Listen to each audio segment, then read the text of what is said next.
Itu artinya karena pentingnya pesan Nabi tentang absus salam. Tebarkanlah salam. Tebarkan assalam, yang artinya apa? Selamat, sejahtera, damai.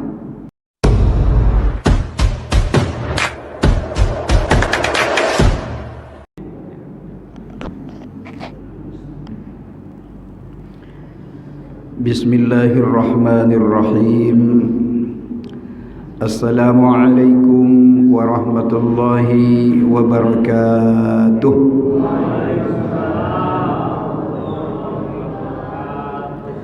Alhamdulillahi wa kafa wa salamun ala ibadihi alladhina astafa. Subhanaka la ilma lana illa ma 'allamtana innaka antal alimul hakim. ولا حول ولا قوة إلا بالله العلي العظيم. اللهم ارحمنا بالقرآن واجعلنا من أهل القرآن. Al-Mukarram wal Muhtaram, seluruh pengurus imam besar Masjid Paripurna Baitus Salam yang saya muliakan dan semoga dimuliakan Allah Subhanahu wa taala. Orang-orang tua kami, para alim ulama, orang-orang lama, hadirin hadirat jamaah salat subuh sekalian, semoga kita ini sentiasa dimuliakan Allah Subhanahu wa taala. Saya berdoa mudah-mudahan yang ada dalam majelis iman ini semoga imannya sentiasa meningkat, diberikan kesehatan zahir dan batin, sentiasa rezekinya diberkahi rumah tangganya. Tidak kira siapa saja, baik yang tua yang muda maupun yang sudah kawin maupun belum menikah dan yang ingin menikah lagi, yang duduknya selonjor, yang duduknya bersandar, yang di depan di mana saja, semoga kita dimuliakan, dicintai Allah Subhanahu wa taala. Allahumma amin, amin ya rabbal alamin. Amin. Jadi kemarin sore ibu-ibu ada mengaji, ada pengajiannya mengenai dengan urgensi salam. Belum selesai, baru sedikit. InsyaAllah kita akan lanjutkan lagi. Jadi nanti kita buka tanya jawab. Kemarin dah ada tanya jawab. Ini perlu ini. Jadi topik kita pagi ini urgensi salam. Bapak Ibu yang dimuliakan Allah Subhanahu wa taala. Setelah Nabi sallallahu alaihi wasallam sampai di Madinah dalam masa hijrahnya meninggalkan kampung dan kota kelahirannya Makkah Al-Mukarramah, maka orang-orang Madinah tidak kira orang yang sudah beriman, orang yang masih belum beriman, termasuk kafir Quraisy dan orang-orang Yahudi, menyambut kedatangan Nabi sallallahu alaihi wasallam. Mereka ingin melihat wajah Nabi yang sangat mulia itu. Maka Nabi pun dikerumuni oleh orang banyak. Apakah kalimat yang pertama disampaikan oleh Nabi sallallahu alaihi wasallam? Nabi sallallahu alaihi wasallam menyampaikan kalimat yang pertama sekali baru sampai di Madinah, apa yang kemarin? Afsyus salam. Tebarkanlah salam. Kira-kira kalau Nabi sampainya baru di kota Madinah, baru saja Nabi sampai, dikerumuni oleh orang banyak, kalau kira-kira kalimat itu bukan penting, tidak mungkin disampaikan oleh Nabi. Madinah yang waktu itu namanya Yasrib, baru Nabi sallallahu alaihi wasallam sampai di kota itu, itulah yang Nabi sampaikan. Itu artinya karena pentingnya pesan Nabi tentang absus salam. Tebarkanlah salam. Tebarkan assalam, yang artinya apa? Selamat, sejahtera, damai. Jadi kalau kita bilang kepada seseorang Assalamualaikum, semoga engkau selamat, selamat hidupmu, selamat keluargamu, selamat anak cucumu, selamat rumah tanggamu, selamat kehidupanmu, selamat dalam pekerjaanmu, selamat dalam perjalananmu. Luas sekali arti salam itu, karena dia diambil juga dari nama Allah As-Salam. Mudah-mudahan kita ini semuanya menjadi salam di dunia dan salam di akhirat. Semua kita ini jamaah Baitus Salam, nanti mudah-mudahan masuk di Jannatun Darus Salam. Karena kita minta tadi, Allahumma antas salam wa minkas salam wa ilaika ya'udus salam fahayyina rabbana bisalam wa adkhilnal jannata darus salam. Allahumma antas salam, ya Allah engkaulah sumber keselamatan. Wa minkas salam, dan darimulah datang keselamatan. Wa ilaika ya'udus salam, dan kepadamu jugalah kembali keselamatan. Fahayyina rabbana bisalam, hidupkanlah kami Allah dengan keselamatan.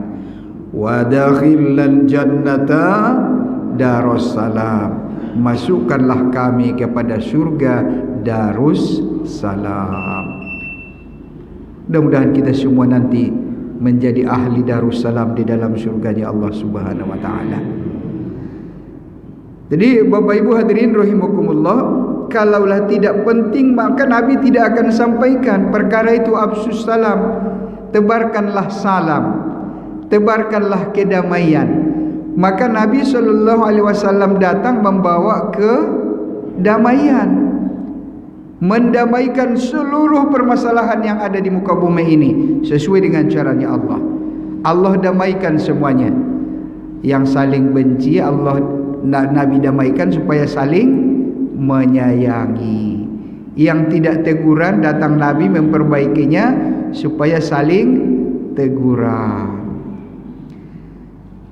Seorang tetangga yang tidak bercakap dengan tetangganya supaya saling bercakap. Nabi bilang kamu tidak beriman dengan Allah dan hari yang akhir sebelum kamu memuliakan tetanggamu. Nabi datang untuk memperbaiki itu, untuk memperbaiki kezaliman majikan kepada pekerjanya dan juga kezaliman pekerja kepada majikannya. Memperbaiki pemerintah, memperbaiki pemimpin yang menzalimi rakyatnya. Itulah tugas Nabi. Memperbaiki pemerintah yang merampas harta rakyatnya, itu adalah tugas Nabi. Datang Nabi memperbaikinya semua supaya damai semuanya dengan cara Islam. Jadi Bapak Ibu hadirin yang dimuliakan Allah Subhanahu wa taala, makanya salam itu adalah perintah Allah. Jadi kira-kira ucapan salam itu kapan itu wujud? Kapan adanya itu? Apakah semenjak Nabi saja atau sebelum Nabi? Kapan ucapan tahiyatul Islam itu ada? Tahiyatul Islam, ucapan Assalamualaikum ada itu semenjak Allah jadikan Nabi Adam alaihi salam. Allah jadikan Nabi Adam alaihi salam di dalam surga. Maka dalam riwayatnya Nabi Adam itu langsung bersin. Apakah ucapan Nabi Adam ketika diciptakan sebagai seorang manusia yang pertama kali? Apa ucapannya? Alhamdulillahi Rabbil Alamin. Ini ucapan Nabi Adam, Alhamdulillah. Inilah yang pertama kali diucapkan Nabi Adam ketika Nabi Adam baru diciptakan. Kemudian Allah suruh berdiri Nabi Adam. Pergilah engkau memberi penghormatan kepada mereka, yaitu malaikat. Berilah mereka salam yang nanti salam ini digunakan oleh anak dan cucumu sampai hari kiamat. Maka berdirilah Nabi Adam, dan Allah telah ilhamkan kepada Nabi Adam untuk mengucapkan salam itu. Nabi mengucapkan Assalamualaikum. Jadi kalimat salam yang pertama di antara manusia yang menggunakannya dulu adalah Nabi Adam alaihi salam. Bukan pada zaman Nabi saja, bukan zaman Nabi Muhammad, tapi semenjak Nabi Adam. Malaikat menjawab, Waalaikumsalam warahmatullahi wabarakatuh. Jadi jawabannya yang paling betul Waalaikumsalam. Waalaikumsalam. Nabi SAW menyuruh kita, idza huyyitum bitahiyyatin farudduhu bi ahsani minha au mithliha. Kalau kamu dibagi satu kebaikan, maka bagilah bi ahsani minha, yang lebih baik daripadanya, au mithliha, ataupun paling sedikit yang sama dengan itu. Jadi Nabi mengajari kita assalamualaikum, Nabi suruh supaya lebih baik. Jadi assalamualaikum, kita jawabnya waalaikumsalam warahmatullahi wabarakatuh.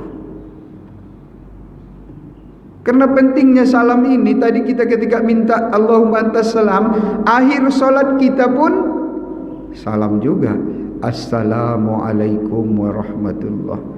Akan luar biasa kita ini. Habis solat Allahumma antas salam, habis solat assalamualaikum, minta salam, lepas solat Allahumma antas salam, kemudian dari Masjid Baitus Salam memohon surga Darussalam. Ini orangnya orang assalam semua ini. Mudah-mudahan semoga kita menjadi salam dunia dan akhirat. Jadi kita diperintahkan untuk memberikan kebaikan yang lebih baik minimal setimpal. Begitu cara memberi salam itu. Bapak Ibu hadirin yang dimuliakan Allah Subhanahu wa taala, maka cara-cara memberi salam itu adalah dari yang kecil senior kepada yang kecil kepada yang lebih besar, dari yang junior kepada yang senior. Kemudian dari kelompok yang sedikit ke kelompok yang banyak. Jadi kalau orang datang, dia masuk, dia yang memberi salam, itu tertibnya. Walaupun dia kiai, jangan orang masuk, kiai masuk kita memberi salam, salah tertib. Tertibnya yang sedikit kepada yang banyak. Kemudian kalau di jalan berpapasan, yang berjalan kaki kepada yang duduk. Kemudian yang naik kendaraan kepada yang berjalan kaki. Itu tertib memberi salam. Jadi yang dari atas, dari yang berjalan, dari yang lebih tua dulu kepada yang muda dulu kepada yang tua, kemudian yang sedikit kepada yang banyak, kemudian daripada yang naik kendaraan kepada yang berjalan kepada yang duduk. Itu tertib memberi salam. Lalu kalau begitu, apakah kita misalnya salam ini tidak boleh diucapkan kepada orang yang hanya kita kenal saja? Salah satu tanda hari kiamat apabila salam ini kita mengucapkan kepada orang yang kita kenal saja. Orang yang kita tidak kenal juga kita mengucapkan salam. Ustaz, kalau misalnya hari ini sudah hebat, sampai burung pun, burung beo, kakak tua, hari ini sudah pandai memberi salam.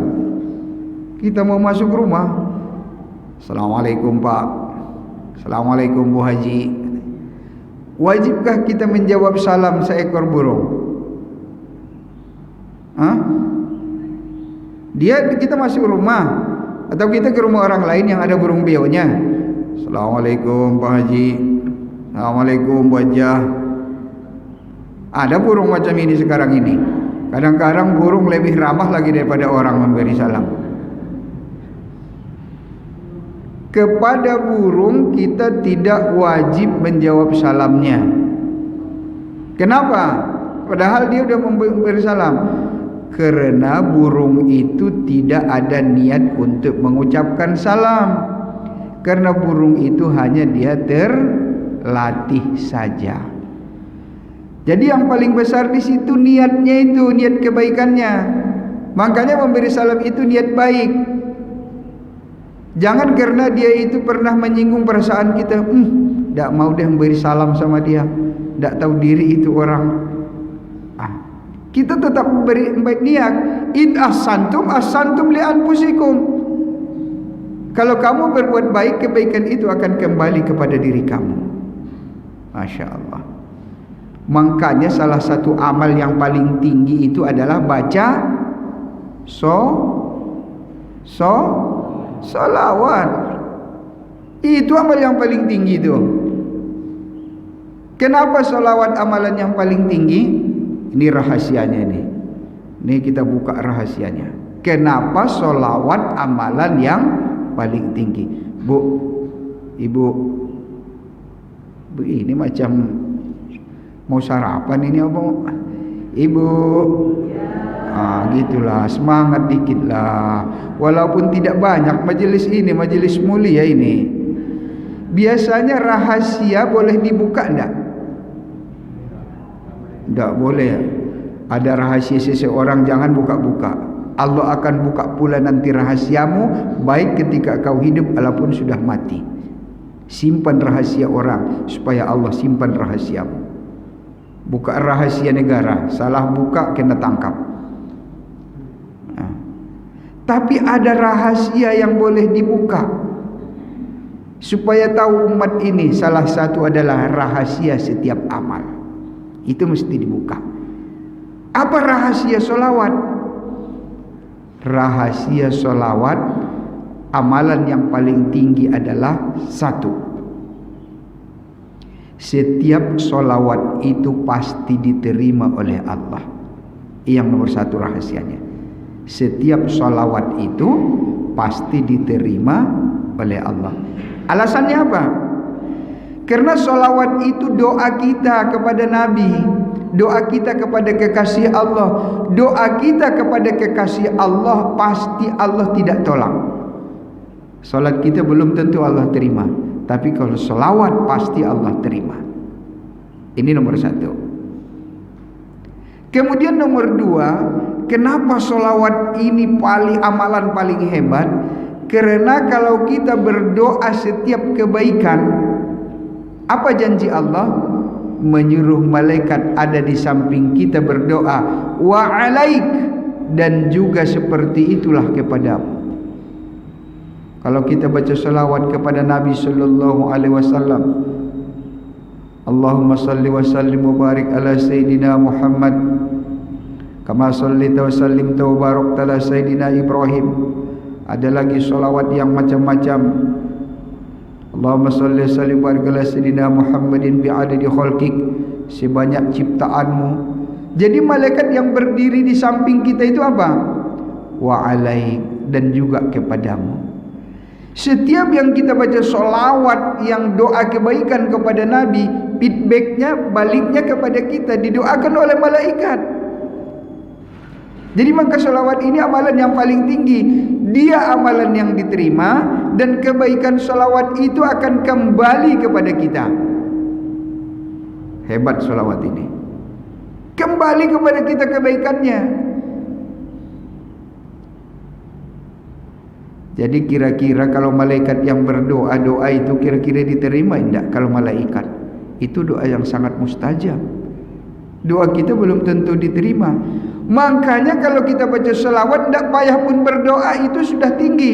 Baca saja salawat, insya Allah itu amalan yang paling tinggi. Allah akan senang dengan kita. Paling tidak Allah akan lapangkan hati kita, mudahkan, berkahkan kehidupan kita. Itulah rahasianya kenapa salawat itu paling tinggi. Pertama tadi, amal salawat pasti diterima Allah, tidak ditolak. Yang kedua, setiap kita membaca selawat mendoakan Nabi, malaikat mendoakan kita. Sebanyak apa doa kita sama Nabi, maka doa itu akan kembali kepada kita. Itulah rahasia daripada selawat tadi. Begitulah juga salam ini. Kalau kita doakan salam kepada orang lain, maka salam itu akan kembali kepada kita. Jadi kembali tadi kepada yang tadi, kalau salamnya seekor burung itu tidak wajib kita jawab, karena burung itu tidak mempunyai niat kebaikan, karena burung itu hanya kebiasaan yang terlatih.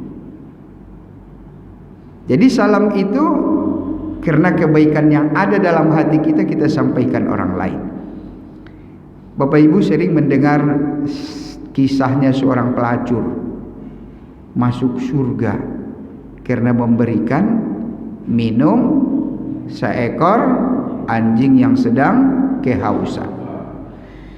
Kira-kira apa yang menjadi penilaian bagi Allah terhadap wanita itu? Wanita itu siapa dia? Baru saja melacur. Besar dosanya. Baru saja melacur. Besar dosanya. Kemudian yang dia beri minum siapa? Seekor anjing. Anjing itu najisnya apa? Ada najis itu, ada najis tiga jenis najis itu. Mukhaffafah, najis ringan. Mutawassithah, pertengahan. Mughalladhah, yang najis berat. Kepada anjing lagi, apa yang menjadi penilaian oleh Allah? Air, cuman air saja. Tapi apa yang menjadi penilaian bagi Allah? Yang menjadi penilaian bagi Allah apa? Niat baiknya itu. Angkanya niat baik itu tinggi sekali, tinggi sekali pahalanya.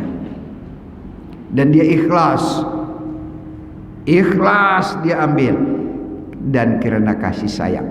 Kalau ada dua sifat ini dalam setiap orang, kalau ada sifat ikhlas, ada sifat kasih sayang, maka pintu surga akan terbuka baginya, walaupun dosanya sebanyak buih di lautan dan sebesar gunung sekalipun dosanya.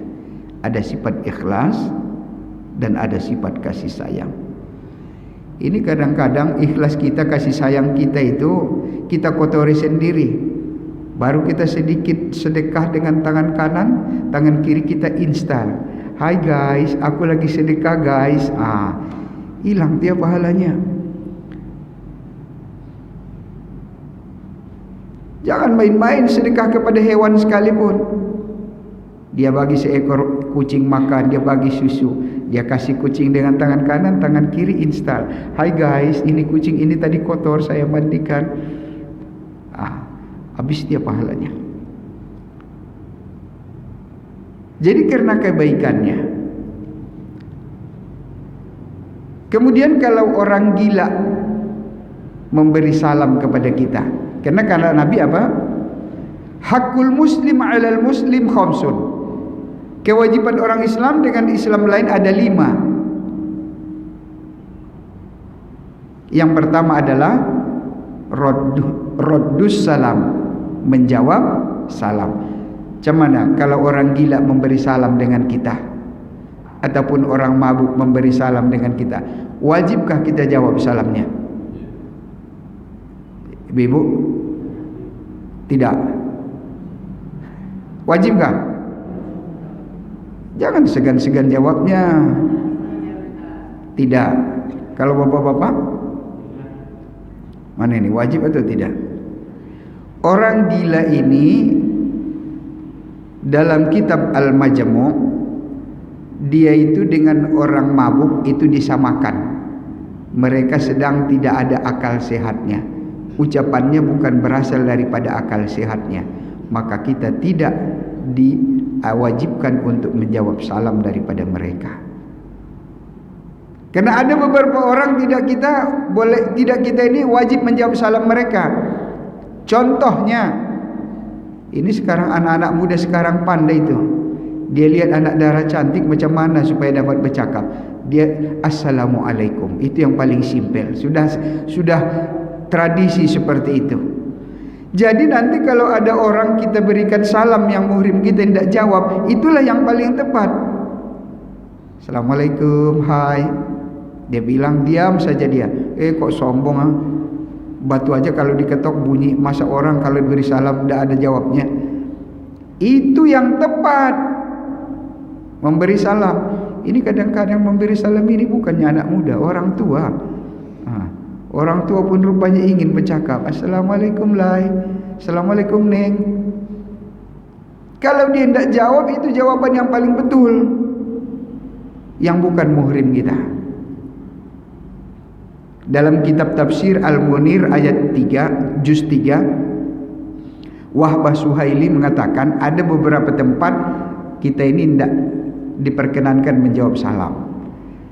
Satu, ketika kita ini seorang khutbah membaca, lagi dia naik khatib membaca khutbah, itu tidak diperkenankan jawab salam. Orang yang azan, orang yang qomat, orang yang lagi baca Quran, ini tertibnya nih, supaya kita ini kadang-kadang tahu adabnya. Orang lagi baca Quran, kalau dia baca Quran kedengaran suaranya, dia baca Yasin, Salamun qaulam mir rabbir rahim, lagi dia baca Yasin, Assalamualaikum bu. Jangan memberi salam kepada orang yang membaca Al-Quran, sebab dia dialog dengan Allah Subhanahu wa ta'ala. Lagi orang bertelepon, kita kan tahu adabnya. Kenapa orang bertelepon kita tahu adab, orang baca Al-Quran kita tidak tahu? Orang bertelepon, lagi telepon, tidak pantas kita beri salam. Kenapa orang baca Al-Quran kita tega-teganya memberi salam? Macam tidak tahu adab saja kita. Dia lagi bercakap lagi dengan Allah. Kalau yang bertelepon itu tadi entah siapa dengan siapa dia yang bercakap.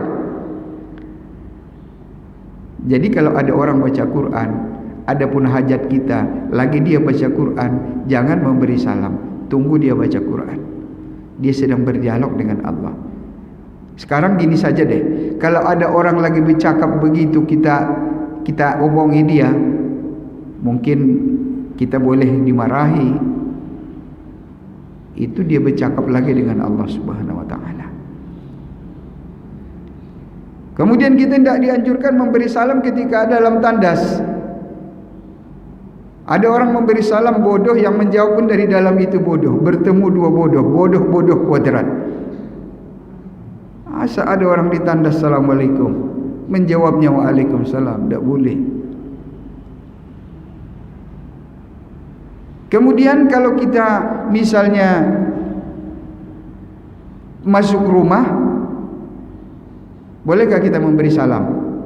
Dianjurkan. Kalau kita masuk rumah, kalau ada orang memberi salam, tidak ada orang pun memberi salam. Kenapa? Karena di dalam rumah itu ada malaikat. Tapi mudah-mudahan janganlah mereka menjawab. Assalamualaikum, serentak semua. Waalaikumsalam. Wah, lari, tidak jadi buka masuk rumah. Tapi Abdullah bin Umar mengatakan, idza dakhalal baiti ghairi maskun, kalau kau masuk rumah yang tidak ada penghuni di dalam rumahnya, falyakul, ucapkanlah, assalamu alaina wa ala ibadillahis sholihin. Jadi ganti salamnya, kalau menurut Abdullah bin Umar, kalau kita masuk rumah, assalamu alaina wa ala ibadillahis sholihin. Salam sejahtera untuk kami dan kepada semua hamba-hamba yang soleh. Boleh milih mana saja, mau assalamualaikum langsung, mau assalamu alaina wa ala ibadillahis sholihin, itu pun boleh. Ada lagi riwayat seorang laki-laki datang pada Nabi sallallahu alaihi wasallam, ya Rasulullah, mengadu tentang keadaan ekonominya, lagi serak. Maka Nabi ajari apa?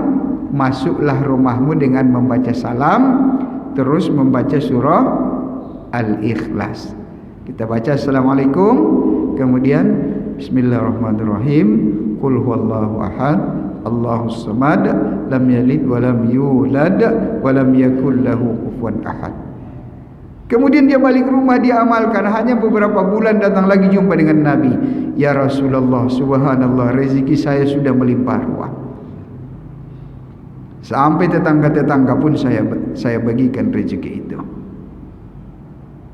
Jadi di rumah kosong pun kita dianjurkan memberi salam. Sampai ke kuburan pun kita digalakkan toh memberi salam. Apa salamnya? Assalamu alaikum ya ahlad diyar qaumim mu'minin wa inna bikum lahikun, dan kami akan menyusul kamu. Lahik, berjumpa, dan kami akan menyusul. Kemudian kalau kita ini lewat di tempat-tempat yang orang takut, kata sekarang tempat angker, kita kalau lewat di situ nanti, kalau naik mobil biasa itu dikelakson ya, horn nanti. Kalau tidak nanti kita selalu bahaya, itu kecelakaan. Itu hurafan. Nanti kita bagi salam kalau di situ assalamualaikum. Syukur-syukur tidak dijawab. Kalau dijawab kan beri bahaya juga. Jadi kalau kita lewat di tempat itu bukan salam, bukan klakson, tapi Allahu la ilaha illa huwal hayyul qayyum la ta'khudhuhu sinatu wala naum, sampai selesai ayatul kursi. Itu yang kita baca. Kalau takut, bacalah la haula wala quwata illa billahil aliyil azim, Allahu la ilaha illa huwal hayyul qayyum. Itu kalau kita ni takut. Bukan kita kelakson. Nanti kalau kita kelakson ada lagi bunyi kelakson, itu memberi takut juga itu. Dan itu khurafat semua. Jadi tadi yang salam itu tertibnya itu antara yang berakal dengan yang berakal, antara manusia dengan manusia. Jadi bagaimana pula kalau kita dengar salam daripada rekaman kaset? Misalnya ada orang salam, Assalamualaikum warahmatullahi wabarakatuh, tapi daripada kaset. Wajibkah kita jawab? Tidak. Tidak kita jawab. Kenapa tidak wajib kita jawab? Karena itu rekaman, bukan dari hati, bukan dari lisan, kepada orang yang waktu itu dia ceramah di mana. Kalau kita dengar seperti itu, tidak kita ini menjawab, tidak payah kita, tidak ada kewajiban kita untuk menjawabnya. Jadi insyaallah nanti boleh kita kembangkan dalam tanya jawab tentang tertib-tertib memberi salam ini. Ini artinya pentingnya memberi salam ini, karena salam ini damai. Makanya orang-orang Arab heran, kenapa jumlah Islam yang terbesar di satu negara adalah di Indonesia, tapi negara Indonesia selalu kacau, tidak pernah aman, tidak pernah damai, banyak kekacauan, baik antara suku, baik antara kelompok, kadang-kadang antara rakyat dengan pemimpinnya, pemimpin dengan rakyatnya, tidak pernah damai. Kenapa terjadi seperti itu? Karena kita kurang membudayakan salam. Karena Nabi bilang, bagilah salam, maka timbullah rasa kasih sayang di antara kamu. Kalau sudah timbul rasa kasih sayang, akan datang rasa persaudaraan. Karena kita kurang memberi salam. Salam dengan ucapan, salam dengan tindakan. Beri salam. Jadi salam ini sangat penting sekali. Itulah Nabi sallallahu alaihi wasallam datang bawa kedamaian. Jadi salam itu bukan saja ucapan assalamualaikum, tapi salam assalamualaikum itu adalah salam al-lisan, salamnya ucapan lidah.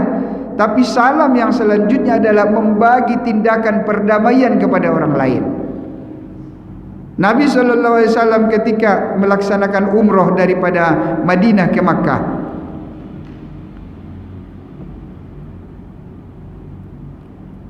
maka orang-orang kaum musyrikin dalam waktu itu perjanjian Hudaybiyah, Nabi SAW ingin melaksanakan umrah, dihadang oleh kaum musyrikin Makkah, tidak boleh haji. Maka dibuat satu perjanjian yang artinya perjanjian itu belah sebelah, menguntungkan orang-orang kafir. Tapi Nabi buat perjanjian itu untuk kedamaian, Walaupun rugi, tapi untuk kedamaian. Apa salah satu di antaranya? Orang yang tertahan, orang Islam yang pergi ke Makkah, kemudian mereka itu murtad, maka mereka tidak dikembalikan. Tapi orang Makkah yang kafir datang ke Madinah, dia tidak masuk Islam, dia harus dikembalikan ke Makkah. Dalam surat itu tidak boleh dimulai dengan nama Allah, tidak boleh dengan nama Rasulullah. Nabi ikuti saja. Sahabat-sahabat berat hati tidak mau menerima. Akhirnya Nabi mengatakan, Nabi tahallul, bercukur rambut duluan. Sebelum ada yang bercukur rambut, Nabi mengalah untuk damai. Insya Allah umrah kita semua sudah diterima oleh Allah Subhanahu Wa Taala. Mengalah untuk menang. Mengalah untuk menang. Itulah maksud kedamaian tadi. Biarpun kita dikalah. Bukankah kita dulu sering mendengarkan cerita daripada Irak, satu rombongan pergi naik haji, maka di tengah jalan mereka berhenti, maka satu orang berjumpa dengan seorang ibu bersama anak-anaknya lagi membakar daging. Maka laki-laki itu bertanya, "Bu, lagi buat apa, Bu?" "Ya, lagi saya memberikan makan anak." "Apa yang ibu masak?" "Ya, ini masak, saya membakar daging." "Dari mana dapat?" "Jangan kau tanya, ini daging ini bukan urusanmu." "Loh Bu, kenapa begitu Bu?" "Ya, ini halal bagi kami, haram bagi kamu." Ternyata daging itu adalah daging bangkai seekor hewan yang tadi mati di pinggir jalan karena tidak ada makanan, diambil sama ibu itu. Lalu dia bagi anak-anaknya.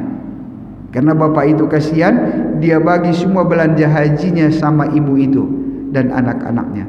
Dibilang kawan-kawannya, "Pergilah kamu, saya akan tunggu di sini." Disediakan tinggal hanya bekal untuk dia. Orang-orang pun pergi, dia pun tinggal di situ. Apa yang terjadi? Jamaah kawan-kawannya melihat, selalu orang-orang melihat dia ada di tempat-tempat tertentu di Makkah. Ketika orang jumrah, orang melihat dia ikut jumrah. Ketika orang wukuf di Arafah, orang lihat beliau wukuf juga. Jadi setelah balik, dia tunggu di situ, kawan-kawannya bilang, "Kamu rupanya tukang bohong kamu, tukang tipu kamu. Bilang tidak mau haji, rupanya karena kau tidak mau ikut bersama kami. Tak payahlah kalau kau tidak mau ikut bersama kami, tidak ada masalah. Ternyata kami sudah tahu siapa kau aslinya." Kata orang situ, kalau bahasa kita, ketok aslinya. Tapi dia tidak pergi ke Makkah. Dia hanya di situ saja. Dia menangis karena kena fitnah. Malam itu bermimpi dia jumpa Rasulullah. Apa kata Nabi? "Di antara sekian banyak haji itu, haji kamulah yang pertama kali diterima di paling depan." Padahal dia dah pergi naik haji, tapi karena dia buat perdamaian, kebaikan tadi kepada orang ini, dia pending pergi hajinya, tapi kira kedamaian. Itu maksudnya Nabi diutus untuk bawa perdamaian. Perdamaian inilah yang paling tinggi. Dalam bahasa Arab sebetulnya perdamaian ini bukan as-salam, as-sulh. Perdamaian, mendamaikan ini paling besar sekali kebaikannya. Bapak Ibu yang dimuliakan Allah Subhanahu Wa Taala, makanya Nabi bilang, "La yadkhulul jannah hatta yu'minu." Kamu tidak akan masuk surga sebelum kamu beriman. Hatta yu'minu, sebelum kamu beriman. Jadi di surga itu orang-orang beriman semua.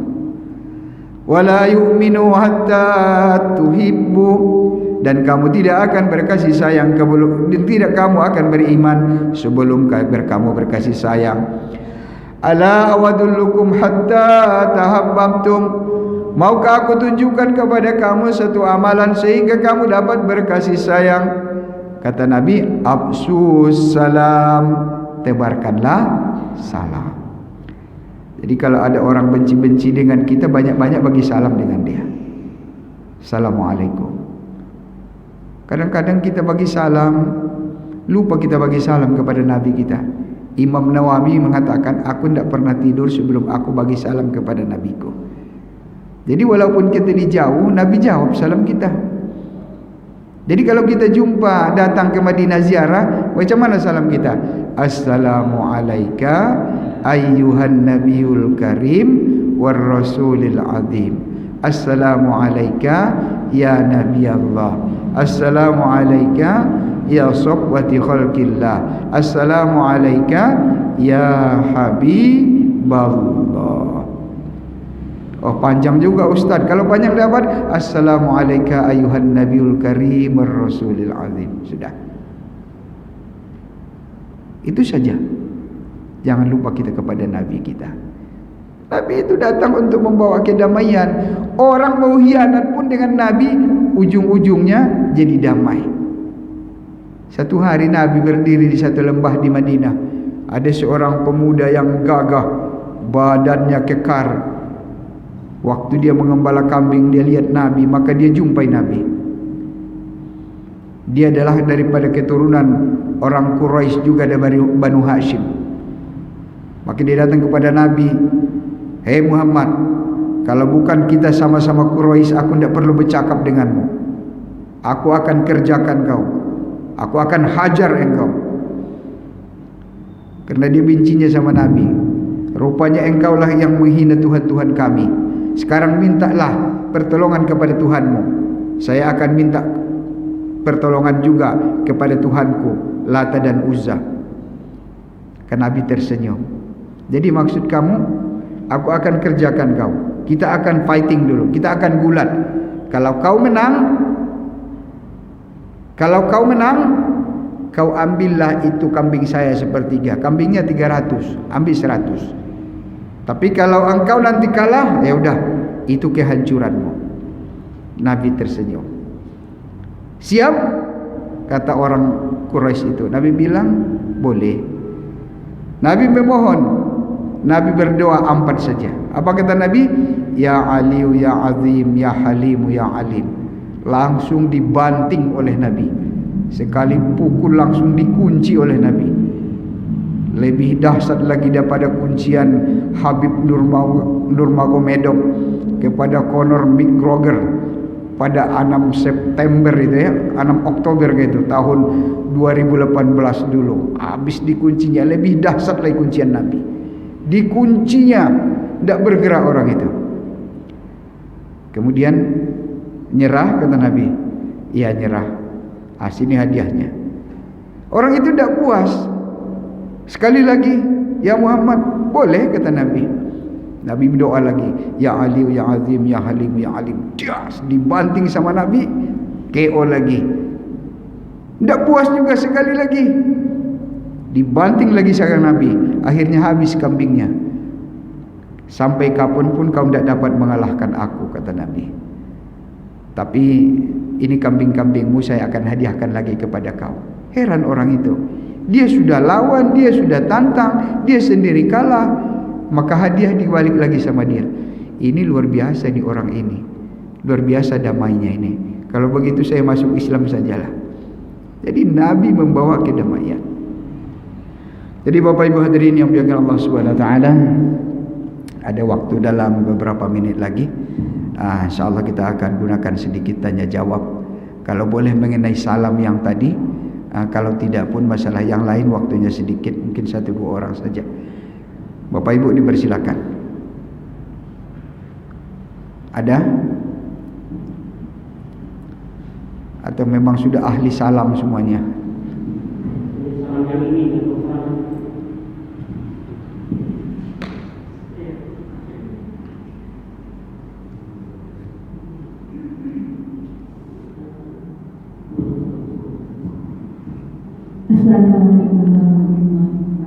Assalamualaikum warahmatullahi wabarakatuh. Bagaimana kalau kita sedang berjalan, orang memberi salam sama kita, tapi kita tak tahu dia orang Islam atau tidak, apakah kita wajib menjawab? Baik. Kadang-kadang kita memberi keraguan dan dia tidak ada simbol keislaman. Kalau dia misalnya pakai kerudung, kita boleh tahu dia Islam. Atau laki-laki dia pakai peci, apa dia tahu kita ini tanda-tanda lah ya, simbol ini Islam. Kalau ada orang memberi kita salam, tidak payah kita tanya, Islam lah kau. Jangan tanya-tanya begitu. Nanti dia marah lagi pada kita. Urusan apakah aku ini Islam, katanya. Jadi kalau orang memberi salam, sangka baiklah, waalaikumsalam warahmatullahi wabarakatuh. Tambah. Karena Abdullah bin Umar kalau dia disuruh dia orang memberi salam kepada dia, Assalamualaikum. Abdullah bin Umar jawab, waalaikumsalam warahmatullahi. Kalau ada orang beri salam kepada dia, Assalamualaikum warahmatullahi, dia jawab, waalaikumsalam warahmatullahi wabarakatuh. Kalau ada orang beri salam kepada dia, Assalamualaikum warahmatullahi wabarakatuh, apa jawab dia? Waalaikumsalam warahmatullahi wabarakatuh wa magfiratuh. Dia tambah lagi. Dia tidak mau kalah. Dibagi yang sempurna, dia buat lagi yang the best. Sudah bagus, dia buat yang terbagus. Waalaikumsalam, atas kamu juga keselamatan, warahmatullahi, rahmat Allah, wabarakatuh, dan berkahnya, wa magfiratuh, dan ampunannya. Itu Abdullah bin Umar.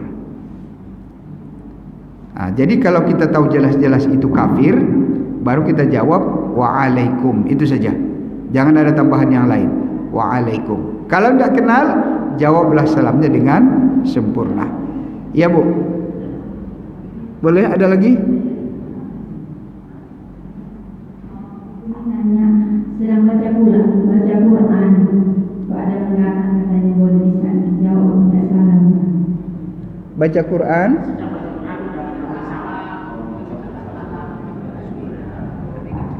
Baca Quran kita macam tadi. Kemudian ada orang kita jawab salamnya. Kan tadi sudah. Jadi kalau dulu awal-awal Islam itu diperbolehkan menjawab salam ketika sholat. Jadi kalau kita ini sholat, dulu kalau kita sholat diperbolehkan menjawab salam. Ada orang Assalamualaikum, kita lagi sholat nih, ihdinas siratal mustaqim, Assalamualaikum, Waalaikumsalam, siratal ladzina an'amta alaihim ghairil maghdubi alaihim waladdallin, belum amin, Assalamualaikum, Waalaikumsalam, amin. Dulu diperbolehkan. Sehingga datanglah satu sahabat kepada Nabi, maka Nabi itu disuruh maka orang itu disuruh Nabi untuk melaksanakan sesuatu tugas untuk Nabi. Setelah balik, dia jumpa lagi Nabi lagi sholat. Maka dia beri salam, Assalamualaikum. Nabi tidak jawab. Dulu kalau Nabi membuat satu tindakan, sahabat-sahabat ini takut dia salah kerja, takut Nabi tidak suka dengan dia. Maka dia pun tunggu, diam saja. Dia menyesali perbuatannya. Ya Rasulullah, apa amalanku yang salah? Kenapa engkau tidak jawab salam? Kau tidak. Sekarang tidak diperkenankan lagi menjawab salam selepas sholat, waktu sholat, karena aku ini sedang berdialog dengan Tuhanku. Allah sudah melarang. Jadi kalau kita berdialog lagi kita mengaji, maka tidak perlu kita menjawab salam itu, karena kita sedang berdialog dengan Allah. Jadi itu beberapa tertibnya. Kalau kita pada cucu kita yang kecil, bolehkah kita memberi salam? Bagi salam kepadanya, karena dia belum mengerti waktu itu salam. Kalau ada anak kecil belum pandai ucapkan alhamdulillah, lagi kita bagi makan misalnya anak kecil cucu kita, dia bersin, lalu apa? Dia tidak ucapkan alhamdulillah, ucapkanlah kepadanya barakallahu lak, semoga Allah memberkahimu. Barakallahu lak. Jadi kalau kita ngaji Al-Quran, itu tadi tertibnya.